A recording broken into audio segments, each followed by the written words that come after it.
Hi friend. आज मेरा जो पार्सल किया था माइक, वो माइक आ गया है और बहुत बढ़िया है। यही माइक है।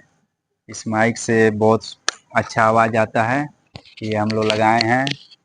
इसे थोड़ा मोड़ा वीडियो हम लोग बनाते हैं और बहुत अच्छा इस माइक से आवाज़ आता है।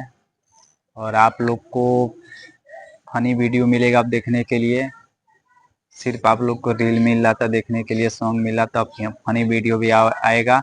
मेरा जितना चैनल है उस सब चैनल पे आएगा। पहला चैनल आरिफ बाबू ऑफिशियल पे भी आएगा। दूसर का चैनल फनी कहानी ऑफिशियल, इस पे भी आएगा। और तीसरा चैनल एक और है, वो बनाऊंगा भी, बना नहीं है, उस पे भी आएगा। और इस तीनों चैनल पर जितना मेरा वीडियो आएगा फनी वीडियो, अगर अच्छा लगा तो उस चैनल को सब्सक्राइब, लाइक, शेयर जरूर आप लोग करना और ज़्यादा से ज़्यादा सपोर्ट करना प्लीज़। आज मेरा भी माइक आ गया।